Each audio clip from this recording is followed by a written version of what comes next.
Hey, hi there. Welcome back to this final session on bootstrapping UVM-based verification with UART Testbench. So far we have established the DUT. We have established how the UVM testbench looks like, how to connect the DUT to the testbench, and then we called the run test, which started the phasing flow after creating the UVM test stop. And we identified that among the phasing, we wanted to focus on build, connect, run, check, report. So we have already looked at how the like what did the build phase do in top down manner, and what did the connect phase do in a bottom up manner. What did they do? We have looked at it. So in this session we are going to be looking at the final phases, which will be like the run phase, which is the main thing, and then we'll briefly look at, I think, the report phase, and conclude this bootstrapping session. So we have not looked at end of elaboration or the start of simulation. These are sort of auxiliary phases. Like there's not much real stuff goes on in those phases, but we'll look at it formally when we go the deep dive in the phasing session. But as a this one, we are going to move on next to the run phase. So what the phasing will do is it will complete build, and all the leaf level components have been connected. The build will move to the connect, and then connect will go bottom up, and when all the connections are done, then it will move to the run phase. So run phase is the task, because run phase consumes the time, and run phase is where the real action takes place. And remember that the run phase runs parallel. Okay, so all the components will run the run phase in parallel, and phasing especially is only applicable to the components. As you have seen, the UVM component implemented the phasing, and run phase runs parallel. So you will have coverage model run phase, SB run phase, test run phase, all running parallel. And what we will do is we'll start off with the test, and then slowly we look at the coverage, and we look at the scoreboard, and we look at the coverage, right? So this way we will be able to cover the stimulus generation, how do we do the checks in UVM, and how do we do the coverage in UVM. So those were the 5 steps agenda for us, right? How do we connect, how do we configure, how do we generate stimulus, then how do we do the check, and how do we do the cover. So correct. So we have already done the connect, we have already done the configuration. So now we are going to go to the stimulus generation from the overall test bench point of view, right? So let's look at in the test run phase. What happens is the test broadly creates the virtual sequences, and then the virtual sequences will run configuration sequences, which will functionally configure the DUT to, like, for example, in our UART we need to configure our word format, like through the LCR register. So that configuration, how does that happen? We look at through the config sequence, and once that UART is configured, then we start running the traffic sequences. So we'll look at all of these in the next few slides. So we are back to where we had started.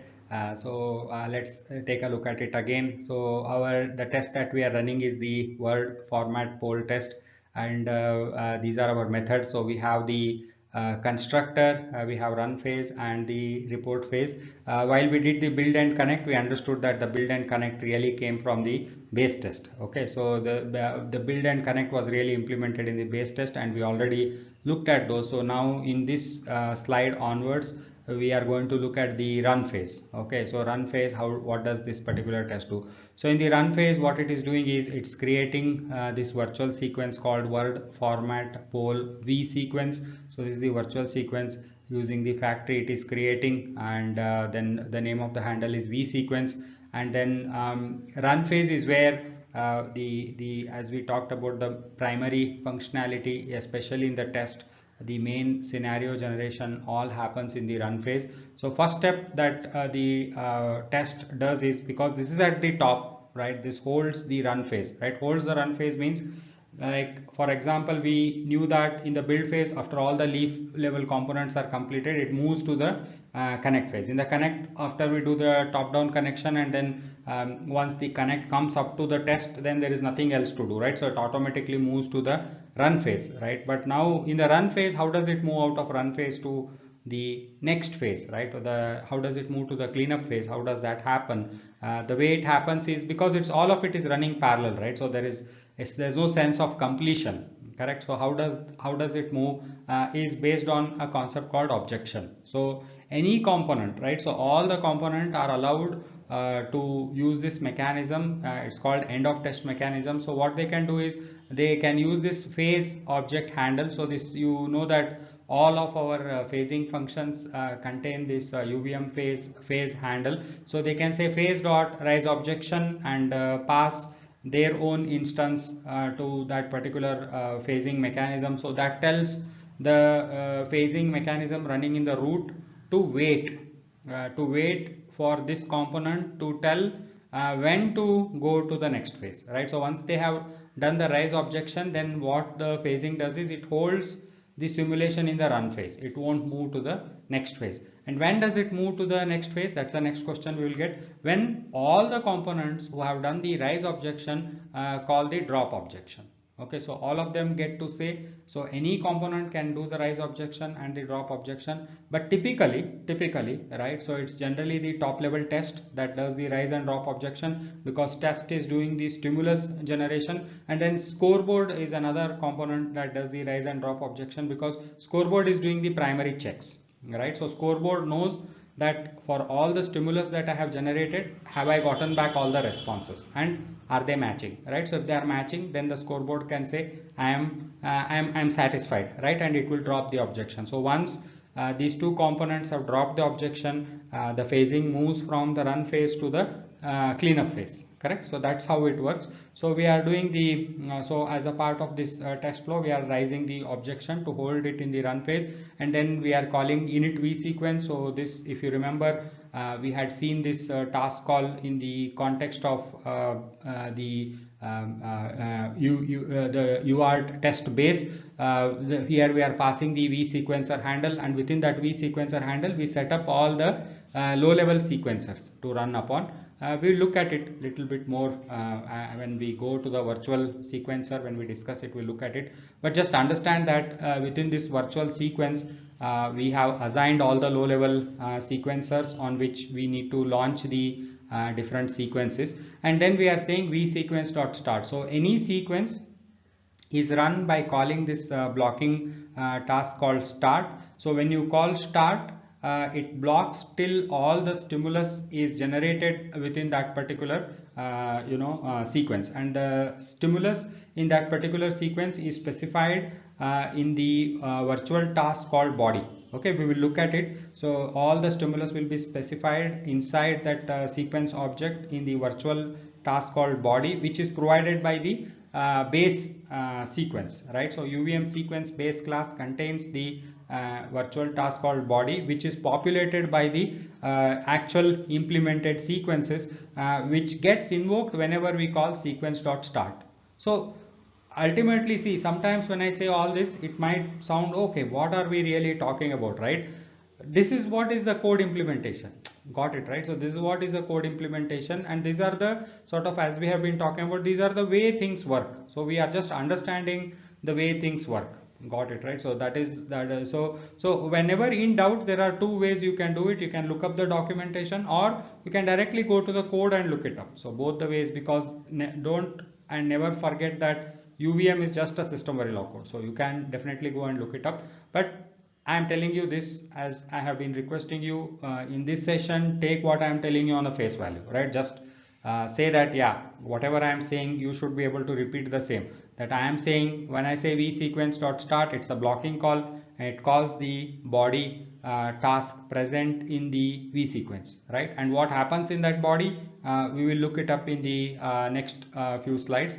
And here you might be able to notice the report phase. Don't worry about it. We will come to this phase. Currently the focus is on the run phase, and run phase, as we have said, is all running in parallel. We are starting with the test. First we'll finish the test, which is doing the stimulus generation. So we'll continue with our stimulus generation journey. So what has happened so far? The test has raised the objection to hold the flow. It has initialized the virtual sequence with all the necessary sequencers that it needs to run the different sequences, and then we have called the virtual sequencer.start, which is a blocking call. And since all the sequencers are already initialized in the virtual sequence, when we call the start, we don't need to pass any sequencer. They're already present over there. So we are passing the null. Now next, what we will look at is what happens inside this sequence. So that's what we'll look at in the next few slides. So we started the virtual sequence. So we'll understand what that particular virtual sequence contains. So all the virtual sequence, so which is basically our word format, including this word format pole V sequence we have started, are all extended from this UART V sequence base. So we'll briefly look at this base virtual sequence and then move on to the word format pole V sequence. So in the UART virtual sequence base, it extends from the UVM sequence. So UVM sequence belongs to the transaction or the like an object type of a category of base class. It's always parameterized with the sequence item. Here it is parameterized with the modem sequence item. Ignore it. It doesn't matter over here because for a virtual sequence, it doesn't generate any real sequence items. It actually invokes the sequences, and those sequences needs to have the right sequence item. Okay, and we are using the factory registration, which is UVM object utils, and then as we have been talking about, all the sequencers, right, that are present in the environment which the virtual sequence intends to use will have a handle for that.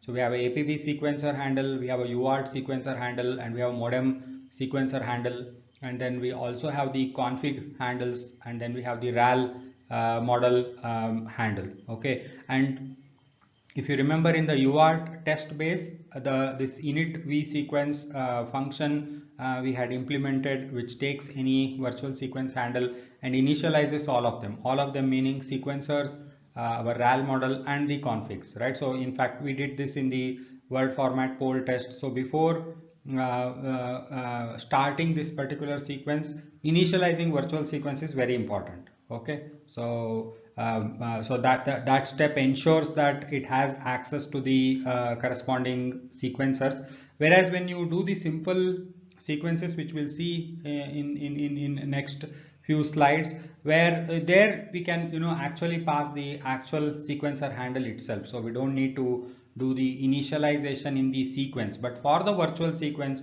since it runs parallelly on multiple sequencers, all the sequencers that we intend to use must be initialized within the virtual sequence, and that is what this init v sequence is doing. So we have looked at the base test, sorry, not the base test, we have looked at the base virtual sequence.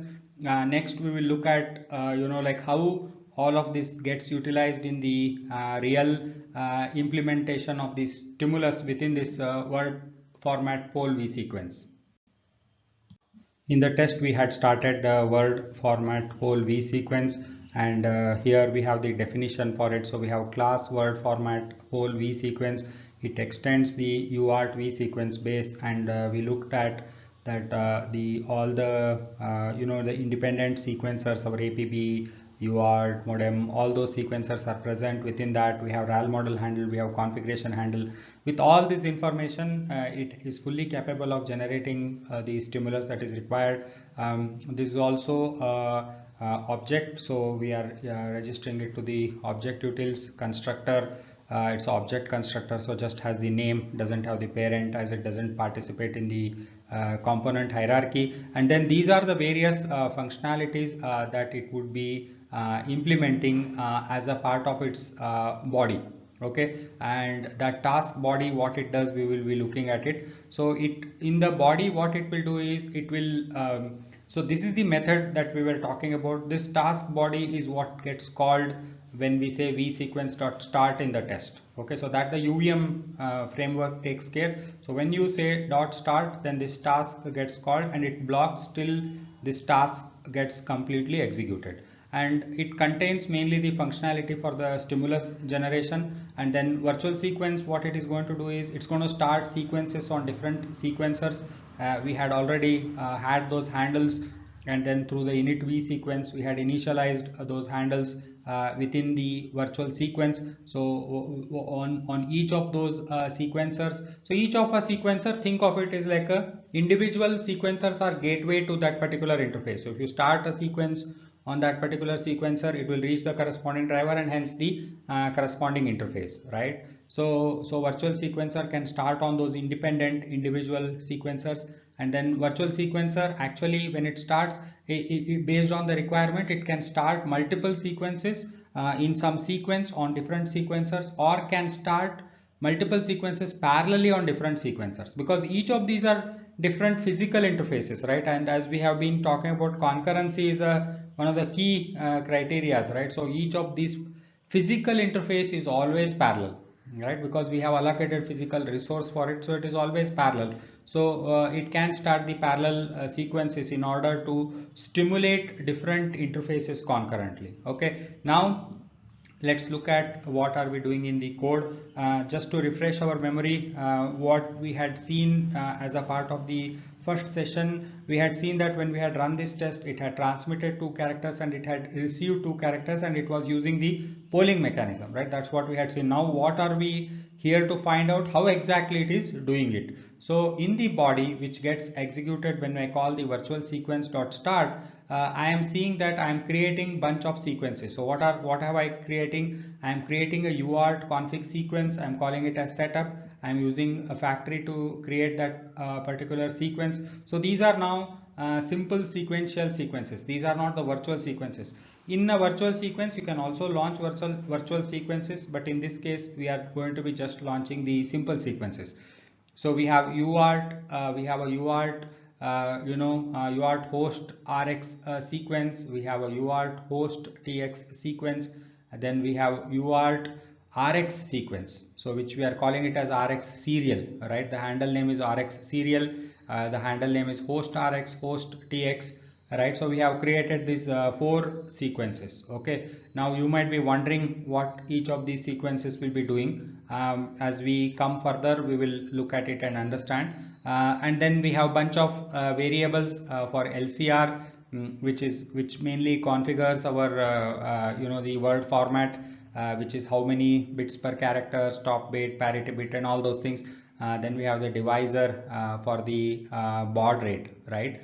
And then let's look at it. So we have setting the LCR, we are initializing the values LCR equal to 0, divisor equal to 2, and let's look at the important thing. So we are saying host RX number of characters equal to 2. So number of characters is a property of host RX sequence, and that we are setting it to 2, and then we are saying host TX number of TX characters equal to 2. Okay, so through this is how it was able to transmit and receive 2 characters. Okay, so looking at these numbers, now you should be able to sort of imagine that the host RX and the host TX sequence, they are going to actually program the RXT and TXT registers, right? The host TX sequence is going to write 2 characters to the TXT registers, which will in turn lead to transmission. Okay, and host RX sequence will keep polling the LSR register, and whenever it has found data ready, it is going to go read the RXT registers, and it is going to do that twice, right? Till it finds the 2 characters, it's going to do that.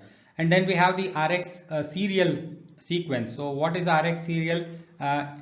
When you want to receive something, now what has to happen is, from the RXD, the RX UART agent needs to send a character, right? So that is the RX serial sequence. So the RX serial sequence will be running over there, which will create a serial bit pattern on your RXT line containing your start bit, your data bits, your stop bit. It has to create all of those, and that gets detected by your design, and it will put it into your RX54. And once it is put it into the RX54, here you will have a host RX sequence polling. So these 2 sequences have to be running, one pushing something on the RXT line, which is done with the RX serial sequence, and another one polling it on the APB interface to see that the serial bit stream that I was receiving is converted to parallel, put into the FIFO, and then made accessible through the APB interface to read it and to be consumed by the processor. So those are the 2 sequences that we need to launch, and we are saying the RX serial sequence also must be transmitting the 2 characters, right? So that's what it is. And so let's see what happens further. So we are having a repeat, but this repeat is only running once. Just the code structure is put in place so that if you want to increase the number of iterations, you can do so. The sequences can be randomized, so sequences can contain random properties, and they can be randomized. Here we are randomizing the setup sequence. So setup sequence we have not talked about. So setup sequence is something that is used to initialize your UART control register. So before transmitting, you need to configure the UART with the configuration that you want, right? And then only you start transmitting or receiving the characters. So this setup sequence will do that. We are saying that setup.randomize using the inline constraint, and then within that we have declared these register variables. We are saying setup.lcr equal to the LCR value that we have set in the test, and setup.div is equal to divisor value that we have set. So now you are able to see that the test is configuring it, the functional configuration. This is the functional configuration, right? It's configuring the functional configuration as per its requirement. Okay, it's doing that. And then we are calling setup.start, and setup is a sequence that's going to do series of register writes, control register writes. We will look into more deeper, but for now just take this on the face value that it is going to initialize the registers. And if you notice, we are running it on the APB sequencer. So once we run it on the APB sequencer, through APB sequencer it reaches APB driver and gets driven out on the APB bus, and hence reaches the registers that are present within the UART DUT. Okay, and then we are saying rx serial dot baud divisor equal to divisor. So what has to happen is, whatever we are programming in the DUT, we need to tell the same to our UART agents as well, because now if I set that in a character I'm going to send 5 bits, then my TXD monitor needs to know that in a character I need to expect 5 bits, right? And my RX agent, which is going to send the data on the RxD line, needs to again send 5 bits, right, per character. So it needs to say start 5 bits and stop it, right? So that it also needs to know. So all the configuration that relates to protocol must be programmed in the DUT as well as in the agent that is driving that particular interface. So both of them are in sync, right? Both of them talk the same language. So for that we are putting the divisor value in the RX serial so that it can send it with the correct baud rate. LCR we are sending it to the RX serial so that it selects the number of bits, stop bit, parity and all that as per the DUT's expectations. Then we are we are continuing the configuration. So even in the configuration we are setting up all those values in the TX UART config, and the RX UART config. We are configuring the same values that we have set. And then what we are doing is, so now that we have randomized, and through the setup we have configured the DUT, and to both the sequence as well as to the agents we have set up the correct values that we have configured in our DUT, so that now both the agents, because these two have to talk to each other, right? So they need to talk the same language, right? So and now they are ready, right? So now both are being configured. Our UART agent is configured, our DUT is configured. Now we are ready to do the traffic. So what are we doing over here? We are forking of all 3 sequences, right? So we are forking of host RX sequence, which will keep polling for the characters received, host TX sequence, which will program the TXD register, and then RX serial, which is going to drive the the RxD line. So all 3 of them we are launching in parallel.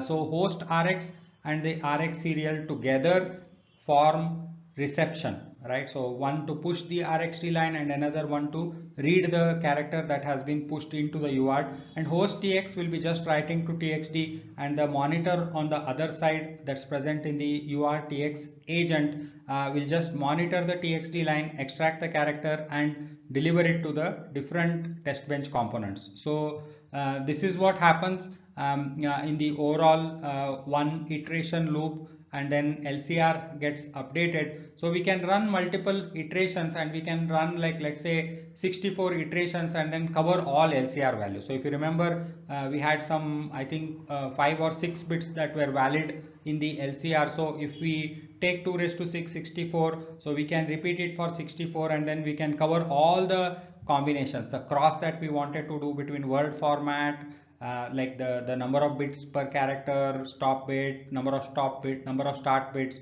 then the parity, all of those control fields. We can sort of go through, sweep all the values that are possible by incrementing this, and then utilizing this number in the way we configure the LCR register, right? So we can do that. Here we are not doing it, we are doing it simple, just to keep the waveforms easy for us to understand. But in a real life testing, we would be doing that to sweep all possible configurations, because anyway we need to cover them. We are going to see that we will have a functional coverage for it. But so what we have established so far is we have established bunch of sequences. So we know the setup sequence configures the DUT, and then we have the host TX sequence which writes to the TXT registers, host RX sequence which polls the LSR and reads from the RXT register, and then we have RX serial sequence which drives the RXT lines. Now next few slides we are going to look at how each of these sequences are implemented, which we are running on the corresponding sequencers, right? So if you look at it, they were all running on the corresponding sequencers.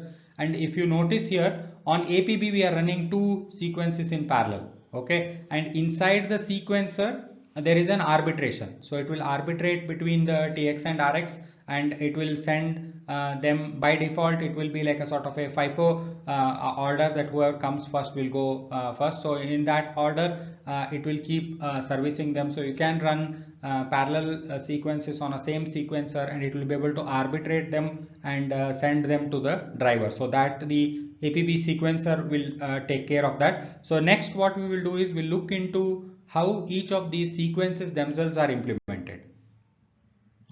We will start off with the how config sequence works. So this is the sequence class. So the UART config sequence extends from host IF base sequence. So as we had seen, the virtual sequence had the base sequence where all the common things were present. So even the simple sequences have this base sequence. In general, in any practical environments, everything you will have some sort of a base. If you are having multiple variants of something, you will always have a base class which captures the common thing. That's a theme you need to remember. For tests also we did that, for virtual sequence also we did that, and for simple sequence also we are going to do the same. So this host interface base sequence will contain the RAL model handle. It's using the factory with the object, because this again and this is again a object type, because host IF base sequence will be extended from UVM sequence. Note that both the virtual sequence as well as the sequential sequence, simple sequential sequences, both of them utilize the UVM sequence base class itself.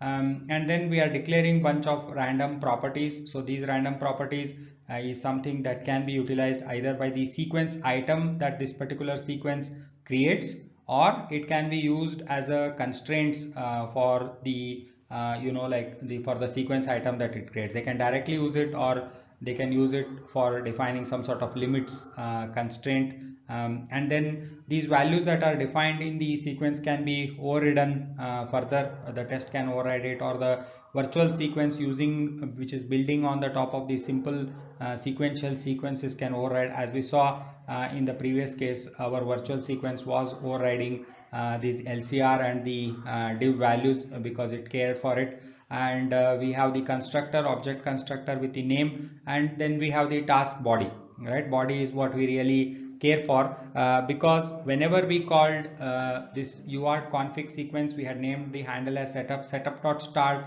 and we passed the APB sequencer to it. The start is a blocking call until the sequence completes. It will block the execution, and whenever that start is called, the control comes to the body that is defined within that particular sequence. So when we said setup.start, which is of the type UART config sequence, the control flow will come to the task body that is present within the UART config sequence, and here we are calling super.body, and then the super.body will essentially call the body of the host interface based sequence. And then we are using the RAL model, right? So we are using the RAL model, that handle was present in this host IF based sequence, and through that RAL model now you can see that we are configuring various values. So we are saying RAL model.lcr.write, and then we are passing the the LCR value, right? So that LCR value we are picking it up from here, and then we are reading that particular LCR value. Generally registers are written and read, that is to ensure that the write has really reached that particular register. So this ensures that If you have a critical control register, then it's generally a good idea to write it and then read it back to make sure that it gets flushed throughout the hierarchy of bridges within your SOC to make sure that it reaches the final unit. Then we are writing to the FCR. We don't worry about this register too much at this point of time. And then the baud rate divisor values also we are writing to this particular registers. So whenever we call this write, as we have seen in the RAL model, it will translate it into the corresponding address of these registers and then issue a APB sequence item which will go ahead and initialize the UART DUT. So now that through the UART config sequence, now that we have initialized our DUT, we are ready to get into doing some actual traffic of transmission and reception. Before we do that, just wanted to give you a quick refresh of the UART DUT's transmit and receive path. So we are going to have the receive logic, and we are going to have the transmit logic. So we'll have a receive shift register and we will have a transmit shift register. So both of these shift registers are going to be doing the serial to, like the receive side is going to be doing the serial to parallel conversion, and it is going to be write to the receive FIFO, and then that will be available as a RxD registers as at the offset 0, and then that offset 0, when we read it through the APB, if the data element is present in the Rx FIFO, it will get popped and it will become accessible to the processor. And on the TX side, when we write to the TXT register, it will be returned to the transmit FIFO, and then the transmit shift register will convert that parallel data to serial and send it out on the TXT line. Okay, this is what is the broad idea. And then whatever the division register that we are programming, it's going to generate the baud rate, corresponding baud rate, and that baud rate will be utilized for both the transmit as well as the receive logic, which is nothing but your state machine, right? It's not just a simple shift register, it has that state machine to do the start bit, data bit, and then parity bit and stop bit, right? So it has a state machine for that state machine, and everything will operate on the baud clock that we have generated. So this is the very quick refresh. Now we will jump into the traffic sequence implementation to see what they are doing.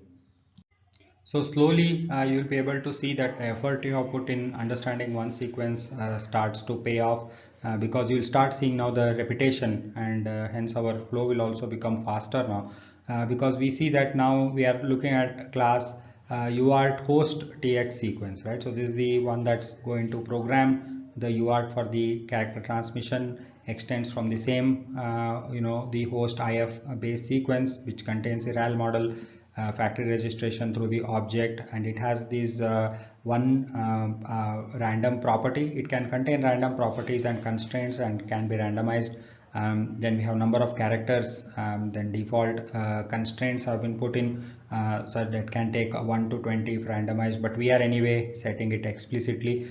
We have the standard constructor with only the name because it's an object, and then main functionality of any sequence, remember this, it will always be in the body, right? Task body. You have been seeing this now the third time, right? We have seen the virtual sequence body, we have seen the config sequence body, and now we have come to the host TX sequence body. So what is the main functionality that it is going to do? It's going to read the LSR bit, which is the line status register bit, and bit 5 indicates that whether the TX FIFO has a space. Okay, and then FIFO is sized up to 16, so we can push, if this is found to be empty, we can definitely write up to 16 characters, and then but we are programming the number of characters, so this could be less than 16, so we will use the break statement to come out if after, as soon as we have programmed the number of characters that we are really interested in. So now let's jump into the actual code for the body of this particular task, which gets called when this particular sequence, which is basically our host tx sequence dot start APB is called, because this is also going to run on APB, because both our data path and control path are all through APB, and this is a data path sequence, but just programs TXD, so runs parallelly along with our host Rx sequence. So in the body we have one index variable, we are calling super.body, and then we are initializing that to the 0. So saying while I less than a number of TX characters, we are coming in through the RAL model, we read the LSR comes into this data variable, and then we look at if the data variable bit 5, whether that particular bit is set. Then if it is not set, then we continue to do the looping to keep reading this particular data, and then till it is set, we keep doing that. We are basically waiting for the FIFO to indicate that it is empty, and once the FIFO indicates empty, what we do is we are saying for int j equal to 0, j less than 16, we can program up to 16 characters if it is empty. So we are saying ral model.txt.write, okay, and we are writing a random character to this. Then once we write to the txd, we come back and we increment this index variable that we had initialized, which tracks the number of characters that we are transmitting, and if that is already greater than number of characters, we then just break and come out of it. Of course, we can write this type of code in a better format as well, but I am just taking you through some real code snippet to get a sense of how different people can code things, right? So, and now let's see in few scenarios, like for example, let's say if the line status register indicates that the FIFO is not empty at the moment, or like let's say it's not empty and it is full, then what will happen is data bit will be not set, right? So in that case, what happens, right? So that I just wanted to see. So here in this while loop between 40 to 42, does it become an infinite loop, zero time loop, right? The answer is no, right?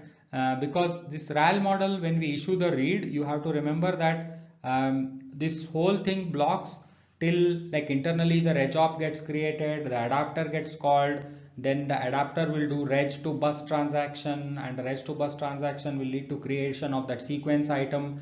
That sequence item gets sent to the driver, and then the driver completes execution of that particular sequence item on the APBS. So till all that happens, your flow will remain blocked in the line number 41. So hence this RAL model read consumes time, especially if you are doing front door. Okay, don't worry about the backdoor concept now, but remember that whenever we are doing the read front door, it consumes time because a few cycles are needed to execute that APB sequence item. So this is how we are able to program those two characters into the UART for transmission. We have looked at transmission. Let's look at the reception. So for the reception, we'll start from the line side. So we'll look at how the line side sequence pushes the the sequence item to the corresponding sequencer, right? So we'll look at that first. So we have UART RX sequence, which runs on the UART RX agent, which is connected to your RxD line, and it extends the UVM sequence, and it is parameterized with the UVM sequence item. So here it is important, okay, it's parameterized with the UART sequence item. So here it is important that, like for example, for the virtual sequence, the sequence item with which we parameterize was not that important, but for the simple sequential sequences, since they attach to a particular sequencer, this sequence item that we use has to be correct. So here we are saying parameterized by the UART sequence item, and then we have the properties saying number of RX characters. If you remember, we had set this in the top virtual sequence to 2, and we also had set the LCR value, baud divisor, number of errors. So all these properties we had set in the virtual sequence before starting, right? We had set them. Now again we are repeating. So the task body is what is the main thing that implements what happens within the sequence, which gets called whenever we say sequence.start. This particular body gets called. All these simple sequences, as we had seen, were running on the corresponding sequencer. So this was running on the UART RX sequencer, right? So what it is doing, it is reading the LSR bit, and bit 0 indicates the RX FIFO has a space, and then what it does is rather than saying space, it has the entry, and then it reads the RX register, and that leads to reading the data received from the RxD line. It pops one of the characters and passes it on to the processor. So let's look at the body, what happens. So we have task body, and then we are calling the UART sequence item over here, and we are calling it as RX character. We are constructing this particular sequence item. So here, if you notice, it is slightly different. In the previous case, we were just invoking the RAL model calls, and then it was automatically attached through the adapter to the sequencer, and it was able to do everything transparently, right? But whereas here, this particular sequencer, when this particular sequence is directly running on the sequence, it's not just invoking the RAL based calls, which takes care of everything. This sequence has to take care of interacting with the sequencer. Okay, so how does it do that? We'll quickly look at it. So the first step that it does is it calls start item, and with whatever the sequence item that it has created. So when it calls the start item, it starts the interaction with the sequencer. To the sequencer, it tells that I want to transmit this particular RX char on the RxD line. That's what it is saying. Now the sequencer will wait till the corresponding driver requests the sequencer for a character. So it will be blocking over there. Don't worry if you are not completely able to follow. We have a deep dive session for this. But the broad point that you need to understand is when a sequence runs directly on a sequencer, then it needs to do some sort of an handshake with the sequencer in order to pass the sequence item to the driver. And the sequencer is the one that is sitting between your driver and the sequence, which manages both the ends or arbitrates if multiple parallel sequences are running, and passes the sequence items that are generated from the sequence to the corresponding driver, right? It's the job of the intermediate sequencer that is sitting, and the way they interact is they interact with these calls. Okay, so it says start item, and that's what invokes the handshake with the sequencer. So once the sequencer is ready to accept, then this start item gets unblocked. That's when we randomize this particular sequence item. We should not randomize it early because we might remain blocked for a long time. So we should just randomize it in time when we are about to leave, so that if there is any system state that needs to be taken into consideration for complex sequences, that can be done. And then we are assigning the baud divisor values and the LCR values in the sequence item that we have created. And then we are saying if number of errors are there, then if no errors are there, then we are just initializing the error injection capability to 0. And then what happens is we call the finish item from the sequence. So once you call the finish item, whatever the sequence item that you are passing to the finish item gets passed to the sequencer. It is telling the sequencer, now finish this guy, right? So and then the sequencer passes this item, the sequence item, which is randomized and populated with the correct values, to the driver, and driver executes it on the line. And after the driver executes it on the line, it calls the item done. In the driver, it calls the item done. And when the driver calls item done, your finish item, which was blocked in the sequence, gets unblocked, indicating that whatever the sequence item that this particular sequence had sent has been executed by the driver. Okay, so this is how the interaction takes place between your sequencer and the driver. Of course, as I said, we'll look more deep into it when we do the deep dive into sequencer and the driver eventually. So our UART RX sequence that we created, the sequence item which containing a character, when we send it to the driver through the sequencer, right, that driver will drive the RxD line with the start bit, the data bits, and if the parity is enabled with parity, and then the stop bit. That is a responsibility of the driver. We don't have to worry about it, right? So that's the beauty of the UVM, that we don't have to worry about all the details, right? So we created the sequence item, we populated the data that we want to send on the RxD line, we sent it, we set with the start item and finish item within the sequence, and our job is done. Okay, so we can always look at it from the other side. So if we were to write an agent, how would we write it? That's a separate story, right? But when we are developing the test bench or the test environment, as long as we follow the rules that the UVM has specified, the guidelines that UVM has specified, we don't have to worry about all the details, right? So but we will go on the other side and we'll look at how to write an agent as a part of master APB agent session. But for now, we are just creating the sequence item and passing it, and then that would have led to the the RxD line getting stimulated, and that will come into the RX54. And now we will look at how our host Rx sequence will be able to read the received characters. So this is our class UART host Rx sequence. It's extending again from the host IF base sequence. We has number of characters that we want to receive, and we have the body for this particular sequence. And then in the body of this particular sequence, what we are going to be doing is we will read the LSR bit, and bit 0 indicates that the RX54 has a entry present, and then we will be reading the RxD registers, which leads to the data being received on the serial line. Okay, so we will quickly jump into the this particular task body. We are calling super.body, and we are saying for I equal to 0, I less than number of Rx characters, which we had set it to 2, I plus plus. We read the LSR register, and then this concept remains same. So while not of the data 0, which indicates whether the character is available to in the RX54 for us to read, then we keep on doing this, right? So we keep reading the LSR register, and we keep checking for this particular data bit. And while we are doing that, we are intermediately waiting for the clock cycle to reduce the polling frequency, right? Because the Rx character reception will take a long time, so we are reducing the polling frequency with this wait for clocks task.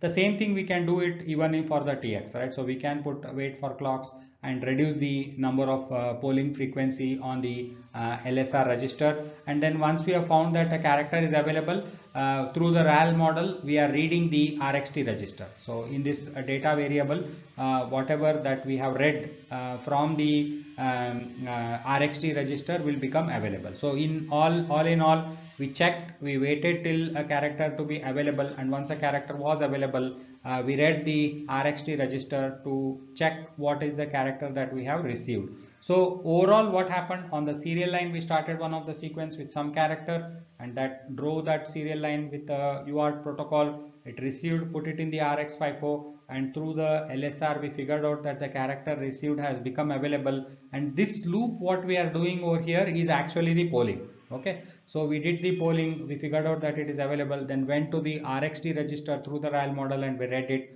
And whenever we are invoking through the RAL model, as we have seen, the actual APB bus transactions get invoked. If you remember, when we had seen the waveforms, we had a bunch of LSR reads happening on the APB bus, right? So those reads were coming from this rm.lsr.read, right? So those are the reads that we were seeing. So this way, now what we have been able to do is we programmed the 2 characters for the transmission, and we have stimulated the RxD line with 2 characters, and we have polled and gotten those 2 out, right? So the RxD2 register reads that you had noticed in the waveform came because of this line 42, and same thing in the TX sequence, we had written the TXD twice.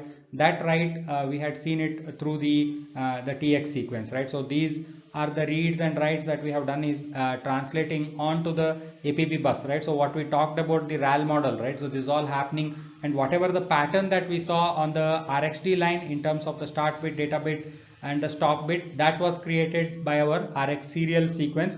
I mean, it was not directly created by the Rx serial sequence. It sent the character to the UART Rx driver, and the driver really created that particular sequence by implementing the state machine. So this way, now we are generating the complete sequence of the word format poll test. Okay, so we are continuing with the run phase. Run phase is a task that consumes the time, and it runs parallel across all the components. And we had looked at stimulus generation, how that's done with the help of virtual sequences, and then the simple sequences running, some of them running even parallel. So after the stimulus generation, where we were able to transmit 2 characters and receive 2 characters with 1 iteration, now let's look at the check. Okay, and the check happens in the scoreboard's run phase. So we will look at how that takes place in the next few slides. So this is the let's first look at the diagram as to how the transmit scoreboard functions. So if you remember from the environments connect phase, we were connecting the APB agents analysis port to the analysis FIFO's export that is present within the UARTX scoreboard.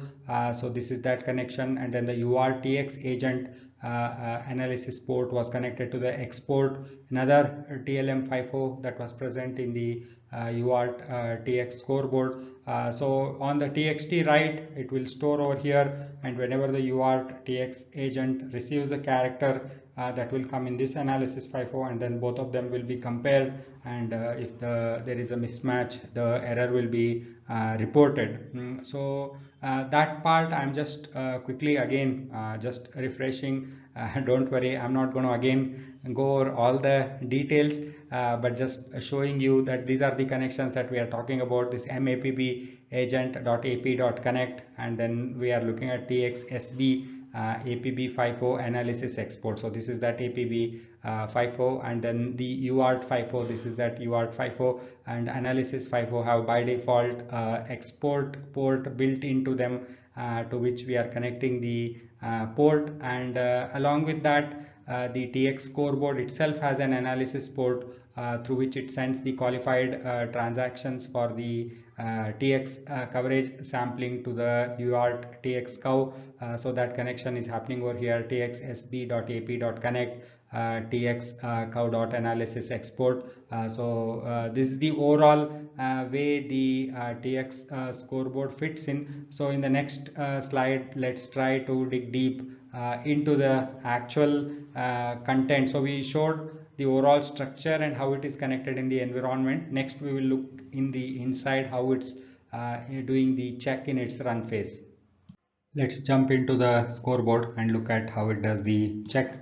We have a class UART TX scoreboard extends UVM component. It's a component.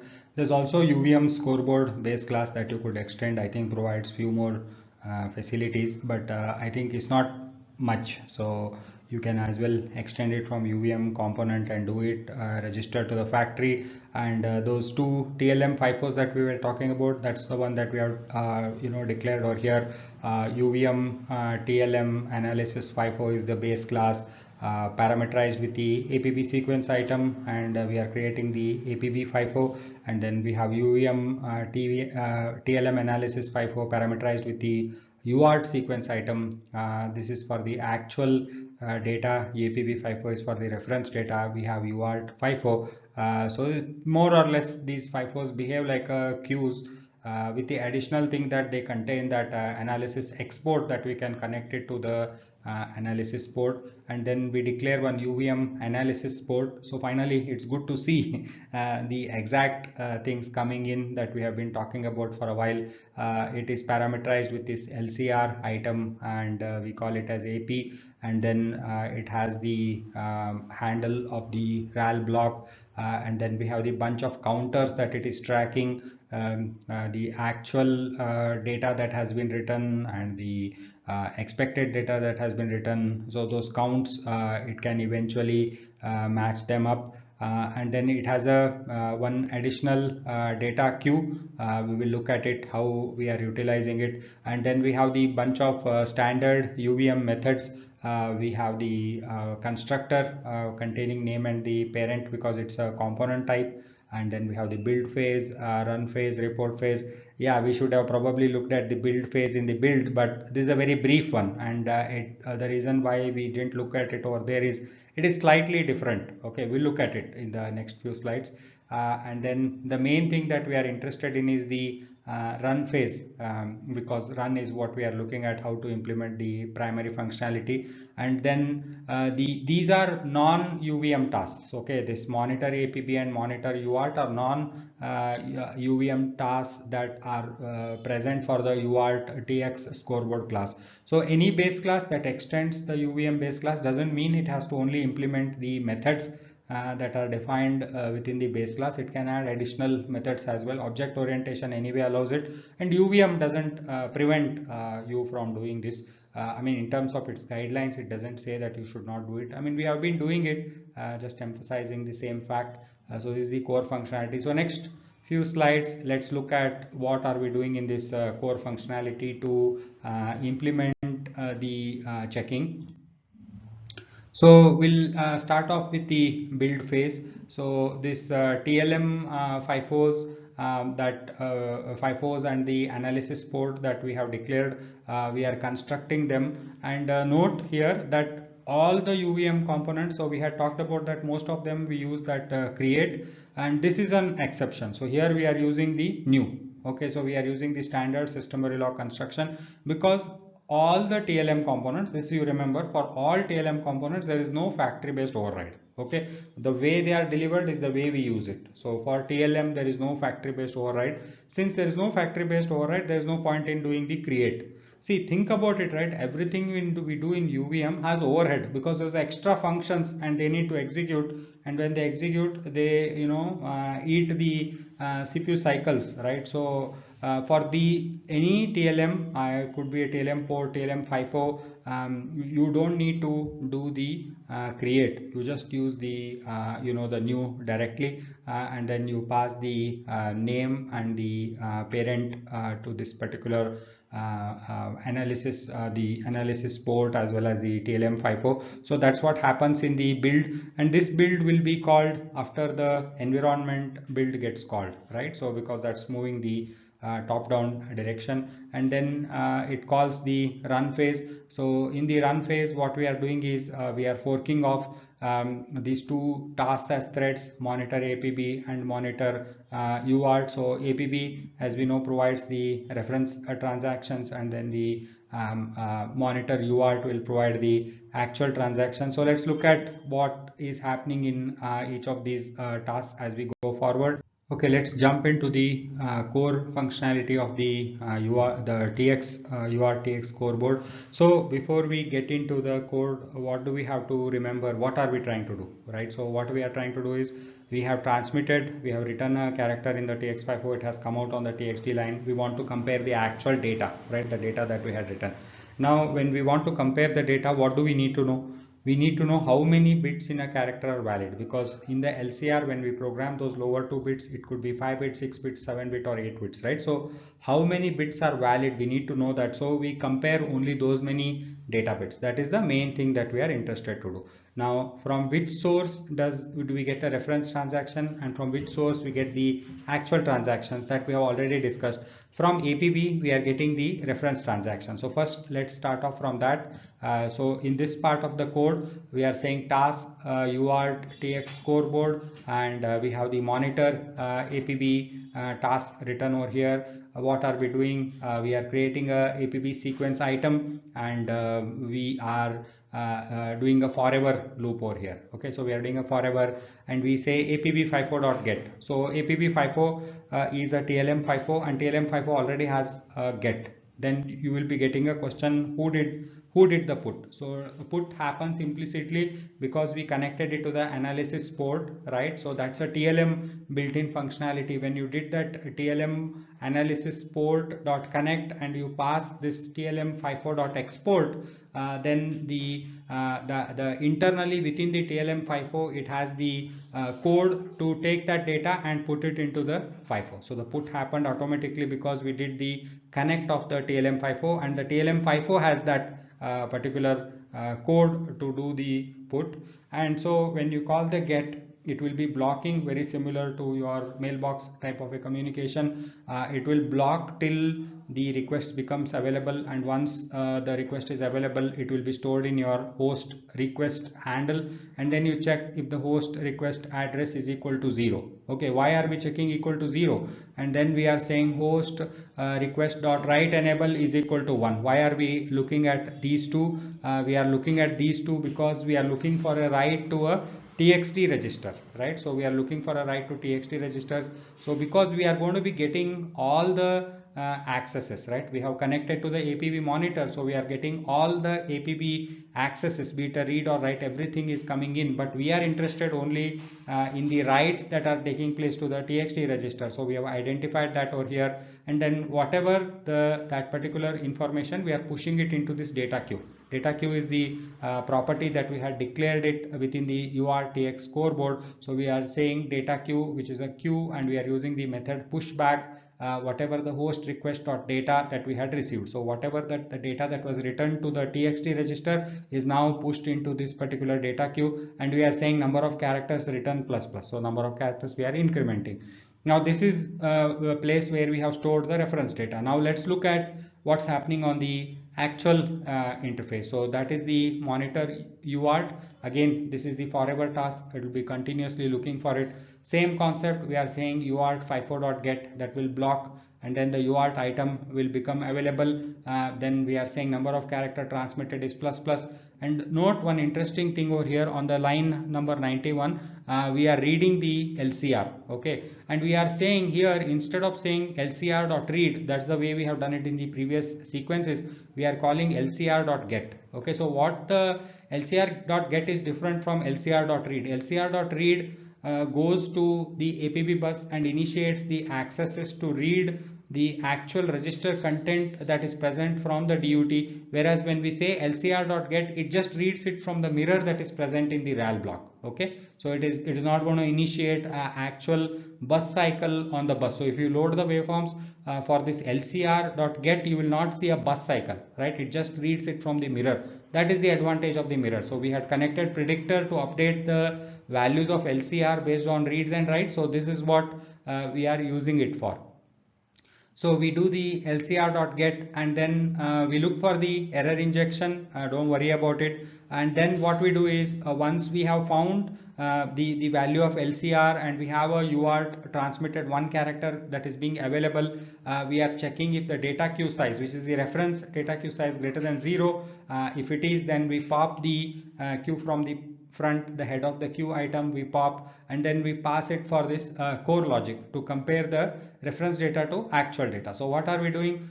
So whatever the register LCR register that we had read, we are looking at the last 2 bits, and based on the last 2 bits different encodings, we are going to be comparing different number of bits. So if it is 00, we are comparing 5 bits, right? So we are comparing the lower 5 bits of the data that we have received with the UART. This is the reference data that we are comparing it with the actual data that is present in the UART item, and if this is not matching, then the number of data errors we are incrementing, and we are reporting tick UVM error. Note that the just tick UVM error will not stop the simulation will continue, and in the end when we report, we will be able to report the total number of errors that we detected. And after doing this core comparison, next what we do is we create one report item which is of the type LCR item, and then in the LCR item we now populate whatever the value that we had read from the LCR, because now we know that actual character has been received, right? Because in this monitor, once it is unblocked from this UART 54.get, we know that the actual transmitted item has been received. So now we are sending that transaction through the analysis port, and this analysis port, if you remember, is connected to your UARTX coverage. So the UARTX coverage is now going to sample the coverage only when the actual character has been transmitted, so that we are 100% sure that the LCR value that we had programmed has been utilized and it has been checked, right? So only after that we are doing the coverage sampling. So this is the overall way in which the scoreboard gets hooked up and extracts the different reference and the actual transactions and does the comparison based on how the DUT has been configured. So we have been going through the run phase, which runs parallel and consumes time. So we have looked at how to generate the stimulus by looking at the test run phase, and we have looked at the run phase of the scoreboard to see how the checks can be done. Now the last thing that's remaining is how do we do the coverage, right? The functional coverage, how do we do it? So let's look at the run phase of a coverage model. Okay, we will be looking at the creating the transmit path functional coverage. And so let's start with the class. So we have class UART TX coverage monitor. It extends the UVM subscriber. UVM subscriber belongs to the component hierarchy, and it is taking in, it's parameterized with the LCR item, which contains the value of the LCR that we had read, which was being sent from the TX scoreboard after validating it. Then we are doing the factory registration to the component. Then any of these coverage monitors will have bunch of cover group declarations. So, and then we will briefly look into this cover group. Let's hold that thought over there. And then we have the the standard constructor, the component constructor. So you have the name and parent over here, and what we are doing over here is we are calling the super.new. That's a standard thing we have been doing. We are doing one additional step over here. We are creating the cover group instance. So tx word format cg equal to new we are doing. Let's quickly look at this particular cover group. So this cover group has an sample function defined, wherein we are sending the LCR value that we have read, and that is what we are using it over here to sample the different fields. We are sampling, like, how many bits per character, how many stop bits that we have, and then the different parity arrangements, and then we are crossing all of them, right? So this is something that we had looked at, we had talked about even during the while the register analysis, that these are the key parameters. So we are not only covering the individual field values, but we are crossing them, making sure that we have transmitted and received character in all these possible configurations. Okay, so this is the cover group that we have declared. And then what happens is you have this function write, and this is getting a transaction, and then this particular cover group that we have declared, we are calling the sample function explicitly, and we are passing the from that one the LCR value, and this LCR value was passed to us through the LCR item, and that LCR item was created by the TX scoreboard and was sent to us. Now the question is, from where did this write come? Okay, so this write is a part of this UVM subscriber that we have extended from, and in the UVM subscriber the write function comes through the analysis export that it holds. Okay, so within that UVM subscriber, it holds an analysis export, and when that analysis export gets connected to the analysis port, then in the TX scoreboard, if you remember, we did that ap.write, right? In the TX scoreboard we did ap.write. Whenever that write happens, all the connected subscribers, right, like we would have done this tx sb.ap.connect, and we would have done our coverage.analysis export. So everyone who has connected the export, they will be providing the write functions. Those write functions will get called. Okay, so I did TX scoreboard write, and all the registered components which are connecting through that analysis port.connect, this ap.connect, you can do multiple of them. Okay, so you can do multiple of, because it supports one-to-many. So all the components who are connected, it is going to call the write function present within those components, and those components are expected to provide implementation meaning they should do what they intend to do when the write happens, right? So in this case we are calling the sample explicit sample, and this cover group gets sampled, right? So this is the way the functional coverage is implemented in UVM, by extending the UVM subscriber, connecting the analysis export, which provides the write function, and providing the coverage sampling within the write function. So I think at this point we have finished all our core functionality, because the 5 things that we wanted to look at: how to connect, configure, generate stimulus, do the check, and do the functional coverage. All 5 of them we have covered. Now I am showing you few miscellaneous things. So like there are these bunch of macros that exist within the UVM. These macros actually invoke the method calls of the UVM reporting object. So since you don't want to worry about it, like sometimes it might involve calling multiple reporting methods. So instead of that, what the UVM has done is they have provided bunch of shortcut macros that you can use. So this is a tick UVM info, then it can provide an ID message, and then it takes a verbosity control, and the verbosity control can help you filter the messages that really get printed. That's one thing, like for example UVM none means that this message will be printed irrespective of any verbosity. And then you have the UVM error type of a macro that is available. We have UVM fatal, UVM warning, all these macros. Anyway, we will look at it in more detail when we go to the deep dive of these individual concepts. But here I'm just showing you a few use cases that we have seen within this UART test bench. We might not have paid an explicit attention to these, but these are some of the macros that are being utilized in the code snippets that we have seen so far.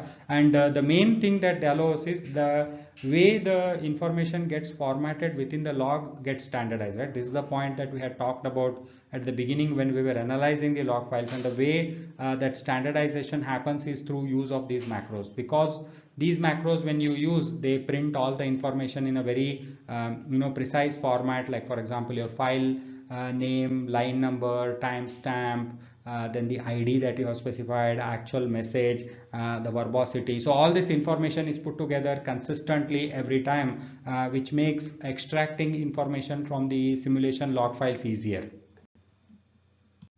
So we'll go to the last phase and we'll close this session. So last will be the report phase. So what happens is, as we had started off the session for the run phase, we had noted that the rise objection and drop objection is what controls the end of the run phase. So after that, our word format poll virtual sequence, which was running the initialization through the setup, and then it was launching those three simple sequences parallelly, our host TX, host RX, and then the RX serial. All of them we had configured with 2 characters. So when they did their job, that fork join will complete, and then whatever the v sequence dot start we had started, that whole statement will complete, and the next statement was that phase dot drop objection. So once the phase dot drop objection happens, the run phase will terminate, it gets completed, and then it moves on to the like the cleanup phase, in which we execute like a check and report type of the function. So here I'm just showing you the report function, how it is populated. So these are the virtual functions that are present as a part of UVM component. So any component or any class that's extending any hierarchy of UVM component will have access to these functions. They will be called in that order after the run phase completes. So we are calling the report phase over here, and then in the report phase what we do is we check whether the MENV TX SP dot number of errors is equal to 0, and then whether the TX SB number of data errors is equal to 0, and then we check whether the reported errors are 0, and then no data errors. So all these things that we were tracking, which are indicative of the error condition, if all of them are 0, then we are saying the test has passed, and if that is not true, then we are saying test has failed. So this is the report phase that's executing from the test. And then we can also put the report phase in the scoreboard. If they are not equal to 0, we can put them as info messages, and then some of them, if they are 0, then we are putting it as info messages. If they are not equal to 0, we are reporting various error conditions. And if you notice, these are some of the macros that we discussed before. So this way, at the end, each of the component can report what it has seen, and the test can report whether the test considers itself as passed and failed, and then your post-processing scripts will look for UVM test passed or failed to understand the overall regression status. So finally, we have completed the bootstrapping session for the verification, UVM based verification for the UART DUT. I know this has been a long session, but without the type of explanation we have done, it's hard to gain some level of control over the concepts. And if you have not completely understood, don't feel disappointed.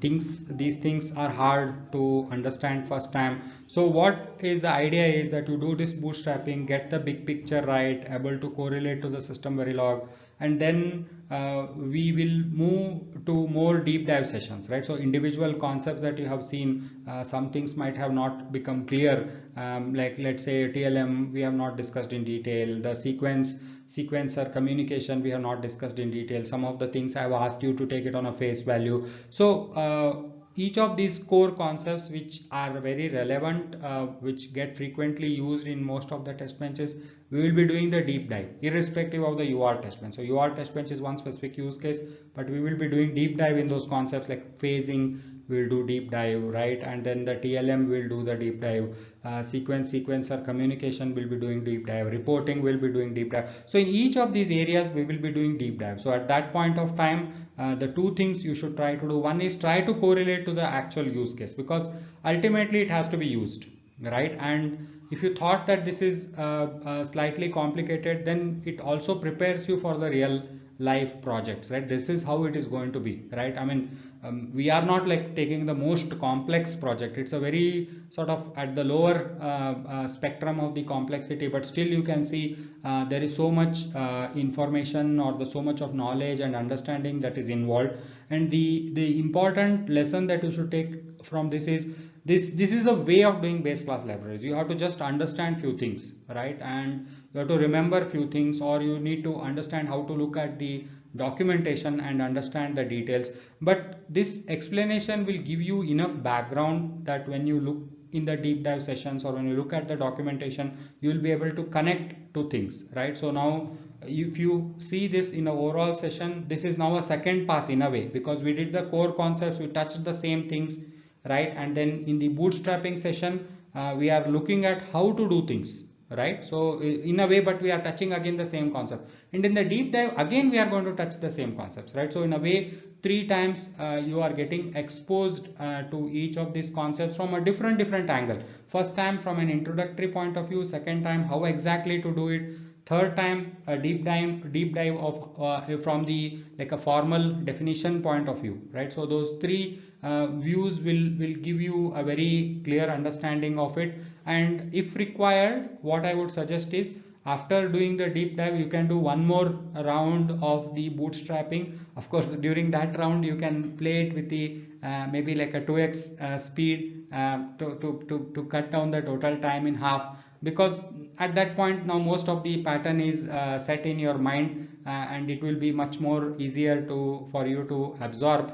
But if I were to overall summarize, we have looked at the the UART DUT, and then we have looked at how the overall test bench setup is done, and then we have used the concept of phasing to stitch everything together to understand how everything went and happened.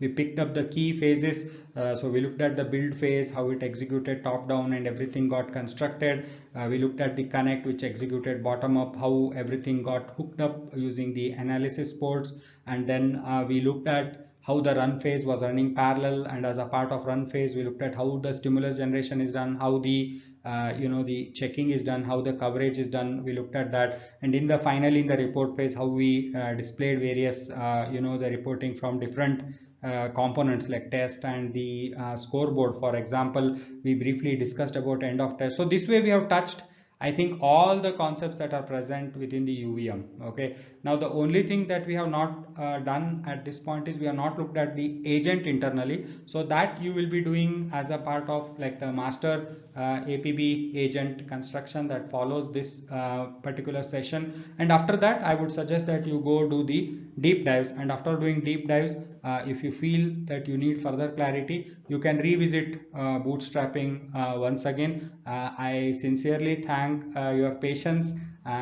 in being able to listen. If you have come so far, I think like it is a good accomplishment, and it sort of reinforces our concept that ready every day. So today I congratulate you. Now you are a UVM UVM ready verification engineer. So thank you once again for listening.